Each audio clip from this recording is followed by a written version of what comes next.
Your guru is live with remarketing after a failed sale. Here we go, you guys. We're in the hottest market we've had in over 30 years. In fact, we are in, likely, of course, first one have to go run the numbers, the hottest market in history in the United States. This market is crazy. It's a seller's market. There's almost no inventory. Almost everything's selling. But you know what? There's a few things that don't sell. And it's kind of crazy. And as the market slowly changes over the next 2-3 years, we're going to have more and more of that. So today we are getting you ready and preparing you to build your business larger than ever imagined, with remarketing after a failed sale. And I'm talking about remarketing a home that some other broker had. Now you have an opportunity at it.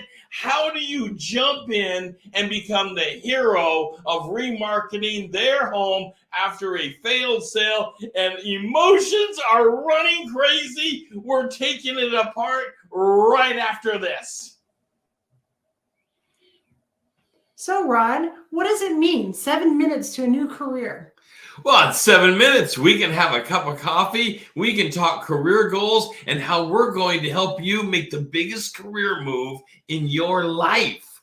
That's right. There's a lot of things that Mountain Hood Realty has to offer, and Rod is a ball of energy. I love the career, and I want to share with you my passion for building your business bigger than you ever thought it could be.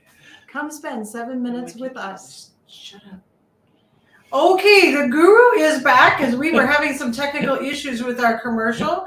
He is going to talk about remarketing a failed sale. There's never a morning without some kind of technical glitch, it seems like. That's the nature of running a studio. It's the nature of running video. And by the way, that's how real estate is. We are in one of the techiest industries of all time. Everything we touch is technical. It's all technology. But here we go. We're talking about how do you remarket after a failed sale? This is hard stuff. This is not for the faint of heart. Let me tell you, you're going to jump in. Someone else had a listing. We'll just say it's at 123 Main Street. And they did something to market it. You don't know yet. You're going to jump in and find out. But it failed. In other words, it didn't sell. And they had it up for, like a 6-month contract. What happened? We've got to start digging our heels in, because here's where you can potentially look like a superstar. You can also look horrible if you don't do the right things. But let's go over the elements. Make sure you're doing the right things, because a failed sale isn't the same as a brand new home hitting the market for the first time. It's absolutely different. So first thing is you have to clarify what worked and what did not work with the owners. So this is the conversation you're going to have with the owners. You're going to go in and sit down, get a cup of coffee, which, by the way, let me get a sip of my coffee this morning. I'm sipping on some Black Rifle coffee this morning. I hope you got your coffee. Sometime here we should do a show just on coffee. What are people doing? I'm excited about coffee. What are people doing out there with coffee? And by the way, I'm excited about a few of the teas. I like the masala. Throw me a comment. If you drink masala tea, I would love to hear from you on this. I have recently, the last few years, gotten involved in masala tea and love it. And the spicier, the better. I dearly love it. Okay. The conversation with the owner. This is one of those come to honesty conversations that you can lead the owner through. Now, you're brand new. You may not even have the signed listing yet, because you can have this conversation before you have the signed listing. But of course, I want you to get the signed listing as soon as possible. Excuse me. The signed listing, you want to get that as soon as possible, of course. Now, the owner, You sit down with them, you grab your cup of coffee, and you say, what, in your opinion, worked on marketing your home? Now, I'm not talking about that they're going to know everything about it. In fact, they're not going to know everything about it. There's no possible way they're going to know everything about how this home was marketed. But they are going to have an opinion, and you have to know it because this is a failed sale. Their emotions are running high. Initially, here's what happened. They decided, the owners said, yes, I want to sell my home. Yes, I want to use a realtor. And no, it did not sell. And let me tell you, the disappointment that's going through their heart and pumping through their veins right now is huge. And they are skeptical of you walking in the door. Well, how do you begin to solve that problem of skepticism?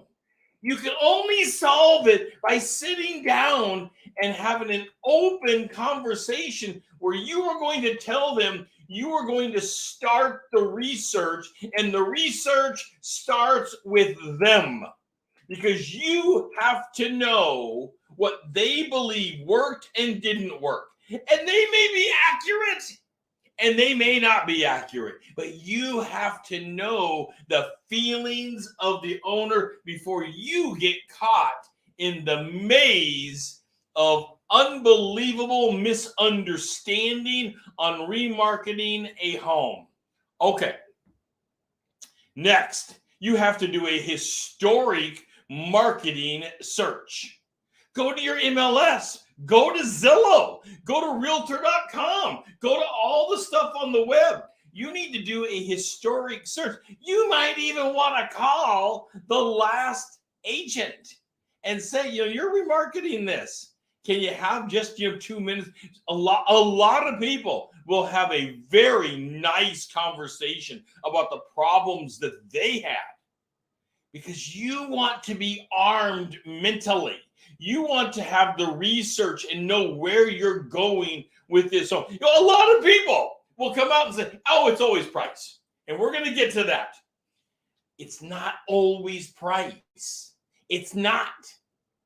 Marketing is huge, and you need to know historically what has been done with the marketing effort. In other words, did all they do is put it on the MLS and walk away? Did they even put a sign in the yard? Did they do any kind of open houses? Did they prepare the community? Did they prepare the neighborhood? Did they reach out to a target market and openly advertise? Did they go to social media? Did they prepare the market for this home? And the MLS all by itself doesn't do all that. And I'm not running down the MLSs. They do a great job across the board. They do a really good job. But they don't do all the things that I just mentioned to you. They can't. That's not their job. It's your job. And in a remarketing aspect, you're faced with remarketing a failed sale. You've already got emotions that are high like crazy. The skepticism of your ability to perform, that is, that you won't be able to perform. This is huge. But you want to come out as the hero. You want to come out with the ability to not only sell this home, but show that it was through your efforts and not yet just another piece of luck. You want to show that it was your efforts on remarketing the home so you can build your referral business in the back end. And that is, these people need to understand the research and efforts that you are putting in. You interview them. Now you're doing the research of the marketing historically as to what happened, so they can begin to understand what you have pulled off, which is like pulling a rabbit out of a hat. It can be a magical trick. It can also be a trick that fails. And that's not, we want to set ourselves up that it's not a trick that fails. Let me get another sip of coffee here this morning.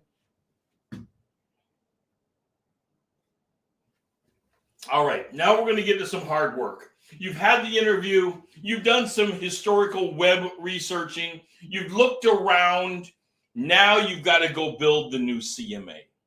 This is where it fails for probably 90+% of the agents out there. I hate to say that. I would love to hear your comments on this, because people pull a CMA and they do an automated CMA.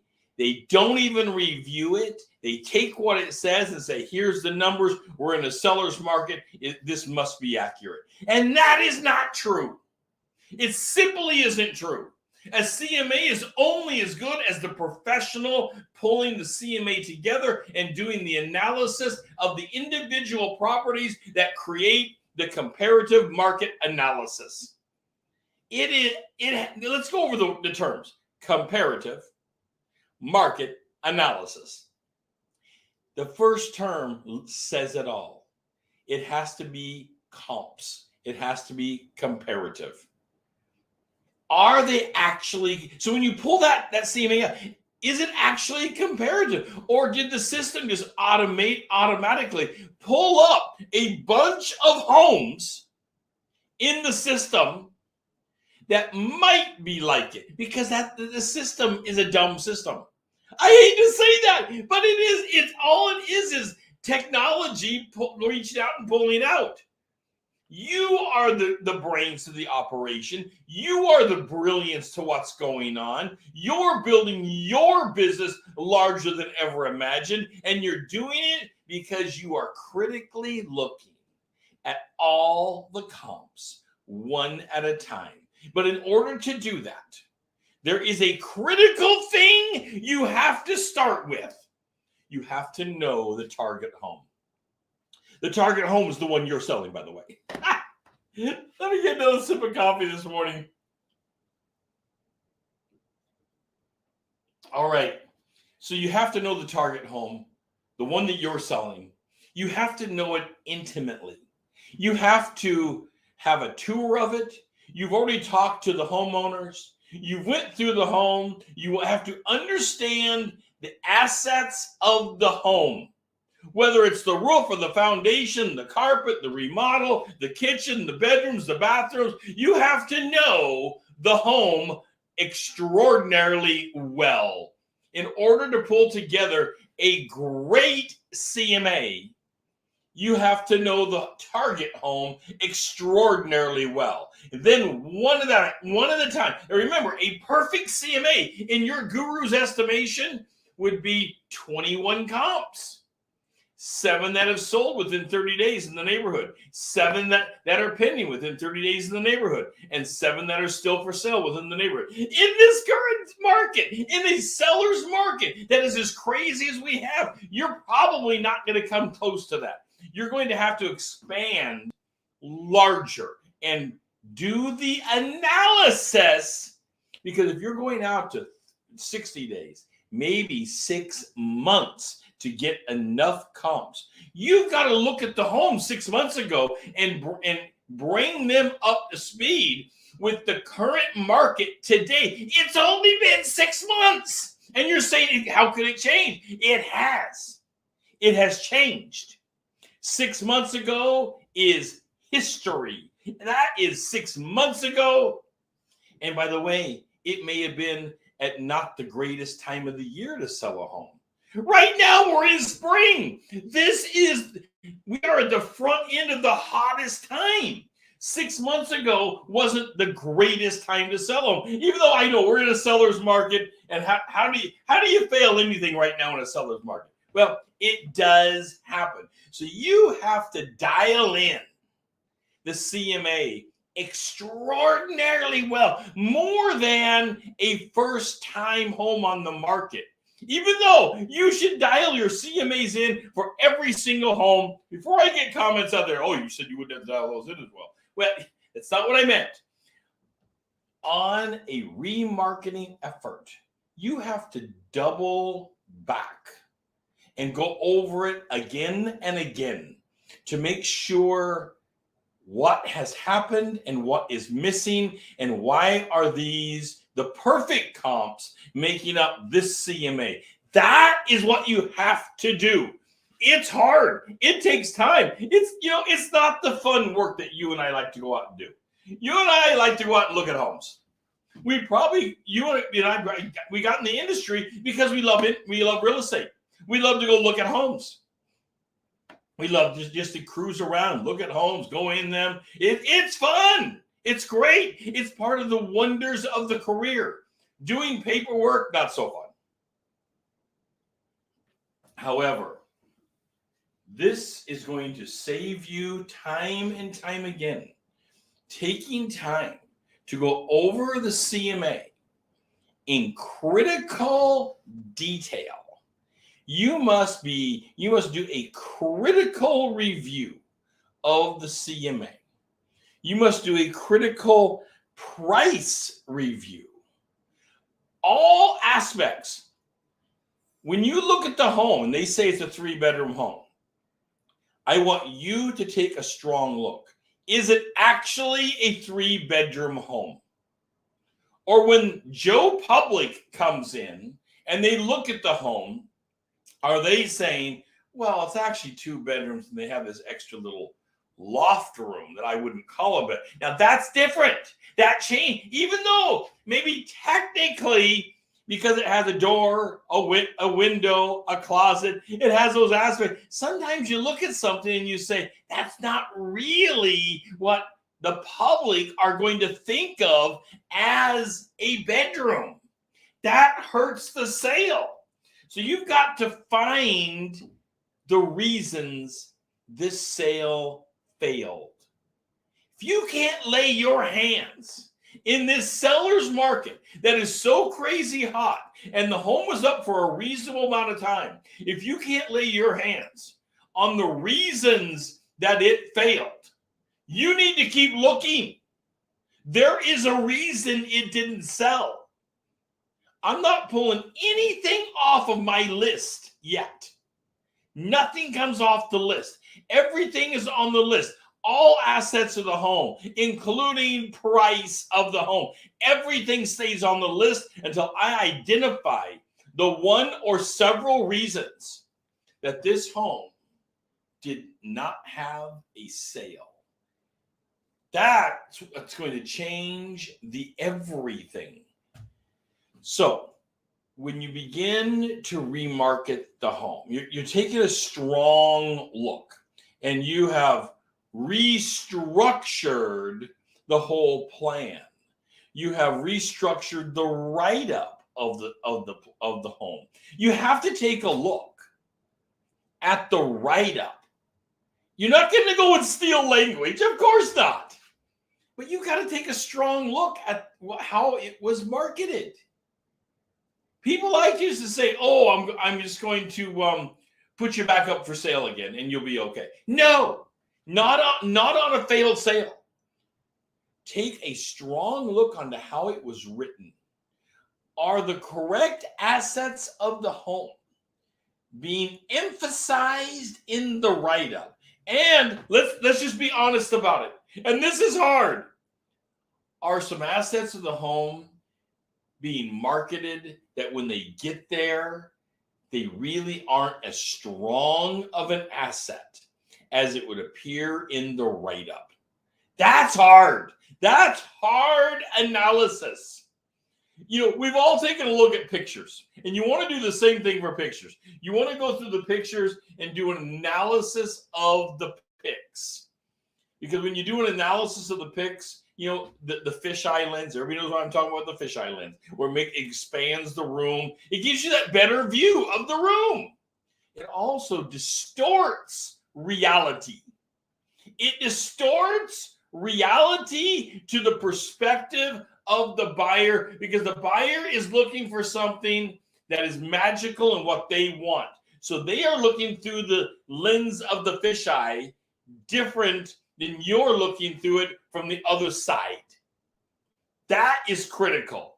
That's a critical review, and that must be done. Because if there are assets of the home that look much better in print or in pictures, in the scripting of it, in the advertising of it, then when people show up and now they are disappointed, now we've got a problem. We have a big problem. Now, let's talk about spring cleanup. And the owner's going to say, look, we had the whole place dressed up 6 months ago. We're okay. Don't worry about that. Pay no attention. No, well, I mean, rephrase this. You've got to pay attention to what the owners are saying. Of course, it's important what they're saying, but pay no attention to because you are a professional and you may have to advise them to do a new spring cleanup. And I don't care if it's actually spring or summer or fall or winter. We're calling it spring cleanup. The home and property might need to be spruced up a little bit. It might need some paint. It might need some cleanup. It might need some dressing up. It might need some clean out. It might need some furniture removed to create the concept of space. It might need all of these things, and these are the things you're bringing to the table. You must be bold. You're trying to sell their home. It was a failed sale, and there are many reasons for it. And that's why we're going over this today. There's so many reasons. It's not just everyone thinks it's price. And it's not, and I'm not ignoring price. Not yet. Because it may not be price. It might be all the other things. It might be the fact that they emphasized an area that simply was not to be emphasized so strongly. So when people actually shown up, they were under impressed. Instead of wowed, they were, oh, that's what that looks like. You don't want that. The first impression you want is, this is better than I even thought. This is awesome. So you must create an event for the new opening of your listing. So you've done all the work. You brought it through. You've identified some problems. And now you're going to relist the home. More, even bigger than a first time, a remarketing aspect, you must make an event out of the reopening of this home. You must put on a party-like atmosphere, inviting people back in, showing them that this is different than what they thought. Your write-up needs to be different. Your pictures need to be different. And you need to have a party atmosphere and get people in the door. Okay. Let me get a sip of coffee here this morning. Remarketing is definitely not for the faint of heart. Remarketing is some of the hardest work you'll ever do when it comes to selling a home, when you don't have a relationship with the people. You're not only carving out the relationship, but you're carving it out among the emotional baggage that is now being brought along from the other broker or the other deal. And it may not be the other agent's fault. But now you're the one at the table. So now you must talk about the hard stuff. So you're planning the party. You're planning the reopening. And now the hard stuff. Because once again, you've got to sit down and have that conversation. Why did it actually not sell? Why was it not marketed correctly to begin with? After your analysis, you need to show your findings to the homeowner. And this is where you've got to be honest. Otherwise, you're going to have another failed sale and look like a fool. I'm going to say it right out.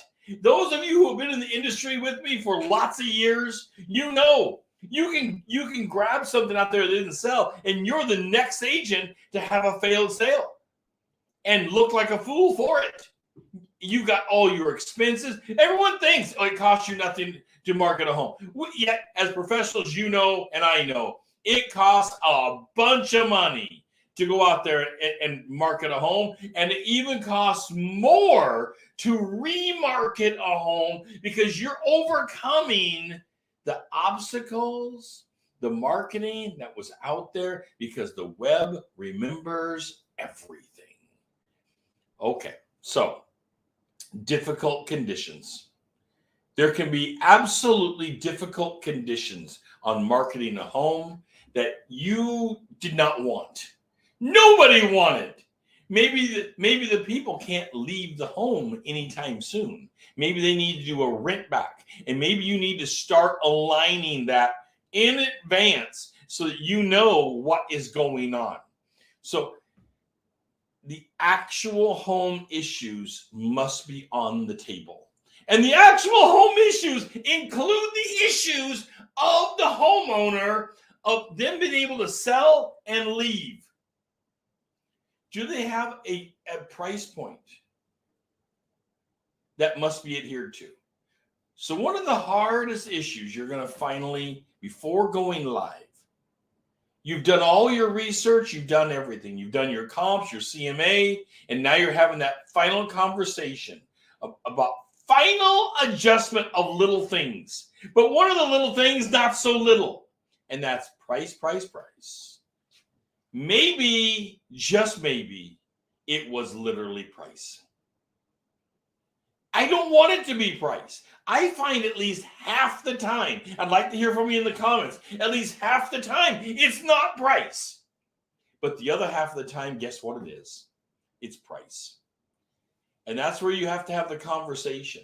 And how you have the conversation with the owner is by bringing all of your research up and demonstrating it to them where you're at. Too many agents jump out there and say, well, the owner said they had to have 450, so I put 450 on the home. That's not integrity. That's not how you build credibility, and that's not how you build trust, because trust is built by your professional opinion and showing them what the price can be. Now, rarely is the price too low, because the home would probably sell then at that point, but it can certainly be too high where people won't even look at it. And the high might be just a little bit. You may have the home, they may have listed the home at 500, but people are looking below 500 and it never came up on their radar. So that's part of that critical analysis that you are pulling together